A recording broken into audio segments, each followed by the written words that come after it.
Hello everyone, welcome back to my channel. তো কদিন ধরে তো সকালবেলা ধরে বৃষ্টি হচ্ছে, কিন্তু আজকে দেখো কত সুন্দর রোদ বের করেছে। আর আজকে জানো তো আমার মা আর দাদা আসবে। তো চলো আজকে সারাদিন কি করছি না করছি সেটাই তোমাদের সাথে শেয়ার করব। তো চলো তোমরা আজকের ব্লগটা দেখতে থাকো। আর তোমাদের দাদাভাই গিয়েছে বাজারে, দেখি কি আনে বাজার থেকে, তারপরে কি রান্না হবে তোমাদের সাথে সেটাও শেয়ার করব। এদিকে দেখো আমি গ্যাসে এখন ছেলের বাদামগুলো ভাজছি,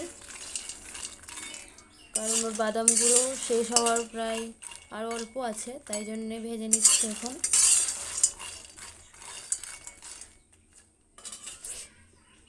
আর এগুলোর মধ্যে দেখো এখানে আছে আমন্ড বাদাম, চীনা বাদাম, আর হচ্ছে কি এটা মাখানা, আর আছে কাজু বাদাম। আর একরকম বাদাম এখানে শেষ হয়ে গেছে, তাই জন্য দিলাম না। সেই বাদামটার নামটা এখন ভুলে গেছি।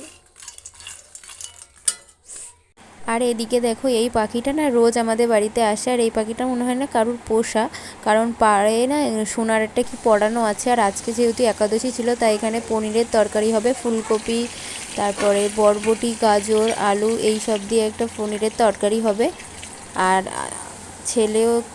ছেলে তো পনির তরকারি খাবে না, তাই জন্যে ওর জন্য আমি এখানে খিচুড়ি বসিয়ে দিয়েছি, একেবারে রাতের মতোই করে নেব, কারণ একাদশী যেহেতু কি দেব না দেব আবার পরে রাতে কি করব, তাই জন্যে একেবারে খিচুড়িটা করে নিয়েছি। আর খুব সিম্পলভাবেই আমি ওর খিচুড়িটা বানাই। আর এদিকে দেখো এখানে আমড়া কাটা রয়েছে, চাটনি হবে। আর তারপরে দেখো এদিকে আমার মা দাদা চলে এসছে। বাবাকে আসতে বলেছিলাম, কিন্তু বাবা এখন আসবে না, বলল পরে অন্য সময় আসবে। আর ছেলে কদিন ধরে দিদা দিদা করছিল, তার জন্যই মাকে আসতে বলেছিলাম। আর দেখো মা দাদা চলে এলে আমি এখানে পরোটা দিয়েছিলাম মা দাদাকে, আর তোমাদের দাদা ভাইখানটাতে পনিরের তরকারিটা করছিল, তাই তোমাদের দাদা ভাইকে একটু পরোটা দিলাম।